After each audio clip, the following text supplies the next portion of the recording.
You won't have to very much, but sometimes you got to just get your weight distribution in your trailer just right. And maybe your last resort is to move this. I may even move mine. That's why maybe sometimes 4 you times. see that. Okay. Yeah. You're mostly going to be moving your trailer tandems, and we'll get into that later. But in regards to our fifth wheel skid plate, we want to make sure it's properly positioned so when we turn our corners, our trailer isn't getting into the side of the truck here. Alright, we want to make sure it's properly positioned so when we make a turn, it's not digging into the side of the truck. It's working pretty much like this. Yeah. Check the fifth wheel is positioned properly so the tractor will clear the trailer during turns. This line right here, this is the air line. This little cylinder here, that's your air actuator. You don't need to know that for the test. But you just have to know this line. It's rubber, no raises, bulges, or cuts. Secures, the connections are secure and tight. It's not leaking.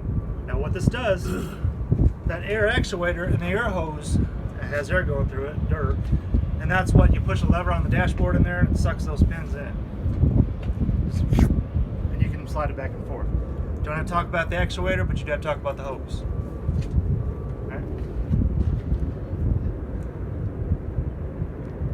No questions? Nice. And you can kind of see how it works here. You can see the kind of like the scissor joints. It just kind of brings them in. It's all air actuated, so it's kind of nice. You don't have to do it by hand anymore. Yeah. All right.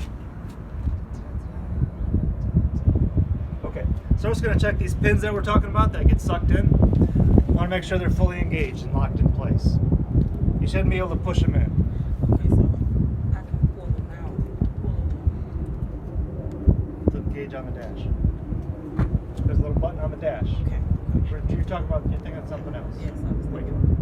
Okay. It will. You know what I'm talking Yes, about? I know exactly what you're talking about. All right, so several things about the fifth wheel. I'll just talk about them again. I want to make sure it's properly greased.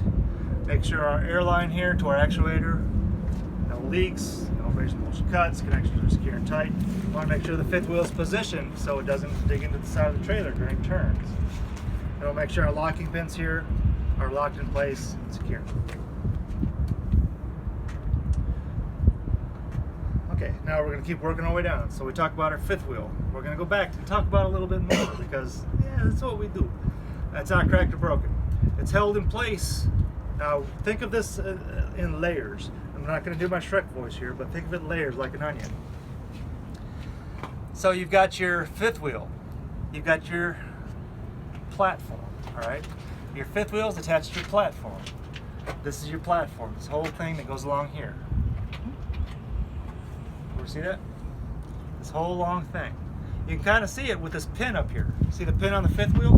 The little cotter key right there? That's how it attaches to your platform. So our fifth wheel is attached to our platform by this pin and cotter key. And we want to make sure they're there. That's the only thing that's holding it together. Okay. Can I see what we're talking about Is there? this this right here? This Got it. cotter key and then okay. Yep. This pin. It's This cotter? is all your platform right here. This whole thing. All right. So So I got- essentially, you could lift that off. Take that pin Okay, off, you okay. could lift it off. You wouldn't be able to lift that off. I couldn't lift that off. You almost need a hoist to get that off because it's heavy. Alright. So, our fifth wheel is attached to our platform, right? Our platform. It's not cracked or broken. Keep working our way down. This funny looking rail here that are locking bolts, that our locking pins are attached to. This is called your sliding rail. This whole big piece from here to here, it's your sliding rail. And basically it does exactly what it says. It sucks these pins in and you can move your fifth wheel back and forth into any of these slots along here. Couldn't see it. Oh. So our fifth wheel, it's properly mounted secured with all these bolts. It's not cracked or broken. None of those bolts are missing. Keep working our way down. Right here. Our sliding rail is attached to...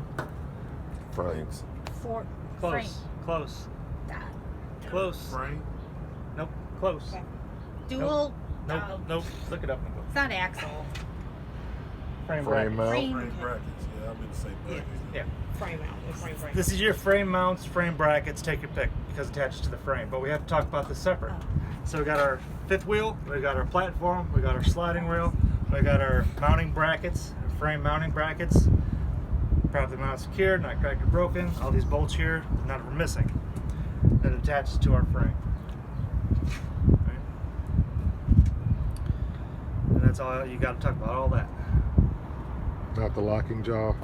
Yep, I haven't got there yet. Oh, okay. But, oh yeah, you got all that fun stuff too. Now, might as well talk about our airlines too, but I'm going to talk about that kingpin first. So our kingpin under here.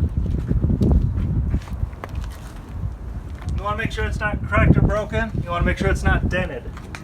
Now, you notice how there's a little gap right here? Yeah. It's it's like a inset a little bit. It's not one big solid pin. That gap there is important, and I'll show you why. So what that does, there's got to be a way to lock this kingpin into place, right? So it doesn't slide off every time we go from a stop. So what it is, that kingpin actually slides inside here. Now if you'll see right here in the middle, a little U-shaped item, that's a pressure plate, right here. The kingpin hits that pressure plate in here and here. You can barely see them. You can kind of see them sticking out just a little bit. Here and here. Here's your pressure plate. And right here and right here. These are your locking jaws. They'll actually, once your kingpin hits that pressure plate, it's going to make these locking jaws come around that kingpin in that slotted area of your kingpin. And you're going to be able to swivel the trailer, obviously, because you have to do that, but it's not going to come out on you. All right? Pull that lever. That's a locking jaw. It's already pulled out. Pull it, push it in. All right, it's not going to let you in. Okay, sometimes it does. That arm over there, that's how you release the trailer from the tractor. Pull it out, right? Yep. That's your locking jaw release arm. So, yeah. Do it. Oh, okay. Yeah, if you want to release your trailer, you pull that out. It'll suck these jaws back in. And once we attach the trailer, you'll see exactly what I mean. So this will go in. It'll suck it in all by itself. Yep. Okay, that's It's all right. that pressure plate. The jaws come around it. The pin gets sucked in. To release your trailer, pull that out. Pressure plate, locking jaw. Now, you know how you say you move this back and forth, right? Right. So I wouldn't hook this up until I done move this back. No, because you need the trailer to move it. This doesn't move just by itself. You don't push a button on the dash and it goes. No, it doesn't do that. What it does, you have to use the weight of the trailer to make it move back and forth. And you do that by locking your trailer tires. Okay. These roll free. Your trailer tires are locked by your spring brake, right? Your parking brake. And when you do that, you're gonna be able to slide this. Okay. So hold the fifth wheel sides forward and back. Yes, it does. Never seen it move. That's why you said it. Yeah, it's very rare that you have to move it. Very, very rare. Usually the company that whoever you go with has it set in pretty much the place where it needs to be. Ours is a little further back than what you might normally encounter. That's because students have to get to the side of these fairings here pretty easy. They go past a 90-degree angle, especially on the backing maneuvers. They crunch into them, so we set it back. Try to avoid that as much as possible.